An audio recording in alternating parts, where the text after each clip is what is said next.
Assalamualaikum warahmatullahi wabarakatuh. Selamat berjumpa kembali di Produk Kreatif dan Kewirausahaan Kompetensi Keahlian Multimedia.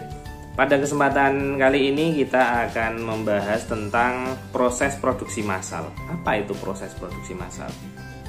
Baik, saya ingin mengawali sebelumnya dengan sebuah cerita tentang produksi rumahan yang ada di sekitar tempat saya. Baik, di tempat saya ada produksi tempe, kemudian ada produksi makanan ringan, ada emping melinjo dan lain sebagainya, ada geplak, itu juga ada di sekitar saya. Nah, proses produksi tempe itu seperti apa? Proses produksi ya. Proses produksi ini belum ngomong ke proses produksi massal. Proses produksi. Ternyata proses produksi tempe itu adalah yang pertama, ya, mencari bahan baku tempe. Apa itu? Yaitu kedelai.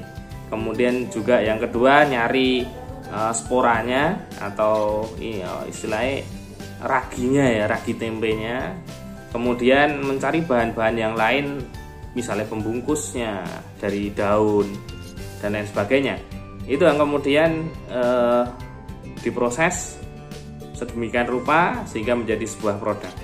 Nah, kemudian baru tempe yang sudah jadi itu dibuat dalam jumlah yang banyak, kemudian dipasarkan. Itu untuk produksi tempe. Saya kira untuk produksi geplak juga sama. Geplak Bantul itu sama juga, nyari bahan bakunya, nyari kelapa mudanya, nyari tepungnya, kemudian dibuat menjadi sebuah geplak, kemudian diproses sampai dengan nanti dipasarkan. Begitu pula dengan multimedia. Proses produksi multimedia paling tidak akan ada tiga proses ya. Yang pertama adalah proses praproduksi, yang kedua adalah proses produksi, yang ketiga adalah proses pasca produksi. Itu paling tidak tiga itu yang kemudian untuk melakukan proses produksi multimedia. Apa saja itu proses praproduksi? Proses praproduksi adalah proses perencanaan sebelum membuat sebuah produk multimedia. Ini yang penting. Kalau multimedia ini lain dengan tempe ya. Multimedia ini harus ada sesuatu yang tujuan dibuatnya. Kalau tempe yang tujuan dibuatnya ya ada, cuman ya dimakan aja kan, digoreng lah, di sayur tempe gitu kan. Nah, kalau multimedia kan produknya banyak. Dan ada seni-seni terapan yang perlu diterapkan di situ kalau multimedia. Contohnya bikin sebuah logo misalkan produk makanan ringan berupa singkong, keripik singkong misalkan. Apakah teman-teman nanti buat logonya itu logo durian? Kan enggak, ya kan? Harus ada filosofinya. Filosofinya adalah keripik singkong. Bisa jadi nanti gambar logonya adalah logo bentuk singkong. Nah, seperti itu. Kemudian kalau misalkan yang lebih profesional lagi, logo-logo perusahaan. Nah, teman-teman nggak bisa sembarangan bikin logo, waton bikin logo, enggak. Tapi nanti ada maksud-maksud tertentu yang kemudian diinginkan oleh pelanggan. Ya, jadi yang terpenting adalah nanti klien itu biasanya punya brief. Brief itu apa? Brief itu deskripsi pekerjaannya itu yang harus dikerjakan itu syaratnya kayak apa. Bisa jadi misalkan begini, misalkan ada klien, kemudian saya yang produksi multimedia. Logo yang seperti apa Pak yang diinginkan? Oh, logonya adalah tentang perusahaan saya. Ini perusahaan misalkan perusahaan properti, sehingga nanti di logonya harapan saya ada gambar gentengnya, ada gambar rumahnya, kemudian nanti warnanya harus ini, ukurannya segini, nanti diaplikasikan di mana saja, untuk stempel, untuk poster, untuk marketing di online, untuk media cetak dan lain sebagainya. Ini kalau tanpa proses praproduksi, brief yang diberikan oleh klien, ya kita tidak bisa kemudian langsung eksekusi. Ya tetap harus ada perencanaannya. Paling tidak membuat konsep. Nah, konsep ya. Kalau kemudian proyeknya nanti berupa video profil atau kemudian animasi, ya teman-teman harus buat storyboardnya. Buat apa storyboard? Teman-teman sudah tahu nih apa itu storyboard.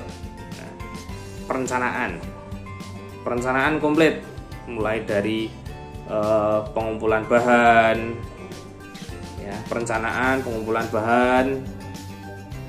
Misalkan nanti perlu fotografi, ya berarti direncanakan alatnya pakai alat fotografi dan lain sebagainya. Setelah perencanaannya jadi, nah, teman-teman nanti baru masuk ke tahap produksi, bagaimana mengeksekusi konsep yang sudah ada.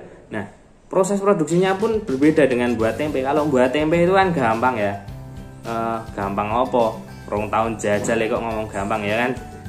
Kalau buat tempe itu kan prosesnya sudah pasti ya. Kedelainya diproses, digodok dulu, dikuliti, kemudian nanti dikasih ragi, diublak-ublak gitu kan. Nah, kalau multimedia ini beda. Proses produksinya nanti konsepnya misalkan sudah ada deskripsinya A sampai Z. Nah, ternyata ketika dieksekusi A sampai Z ini masih perlu perbaikan. Ketika produksi masih perlu improvisasi. Nah, multimedia itu masih bisa berubah ketika proses produksi. Dari konsep yang awalnya A sampai Z itu bisa jadi nanti ketika proses produksi A sampai Z masih ditambah A1, A2, A3 sampai A1Z dan lain sebagainya. Ya. Jadi lain halnya nanti dengan proses produksi yang selain multimedia. Tapi ada juga yang prosesnya itu saklek, yang memang prosesnya ya harus begitu. Kalau bikin produk-produk yang pasti dan itu sederhana. Oke, faktor-faktor produksi ini adalah faktor-faktor yang mengkombinasikan manusia sebagai pelakunya, kemudian modalnya atau money, money berupa uang untuk proses produksinya, kemudian mesin untuk produksi atau alat-alatnya, kemudian bahan-bahannya, materialnya, kemudian manajerial proses produksinya. Nah, ini penting. Jadi nanti teman-teman multimedia harus bisa merencanakan dari proses praproduksi, produksi sampai dengan pasca produksi. Oke, yang terakhir adalah proses pasca produksi. Apa saja itu? Ya, proses pasca produksi adalah tergantung nanti kebutuhannya seperti apa. Misalkan mau dipublish ke Instagram produknya, berarti nanti dipikirkan itu untuk story atau untuk feed. Kalau untuk feed biasanya ukurannya 1:1. Nah, itu adalah proses pasca produksi, menentukan produk akhirnya kayak apa, mau didistribusikan kemana, mau disetorke kemana gitu loh. Kalau misalkan video, mau kamu format yang ukurannya berapa. Nah, ini yang perlu kamu perhatikan. Oke, saya kira itu untuk proses produksi multimedia awalannya dari Pak Eka. Kemudian ada nanti materi tertulis yang saya muatkan di e-learning ini ya, atau di video ini nanti di bawah di deskripsi. Oke, saya kira itu. Assalamualaikum warahmatullahi wabarakatuh.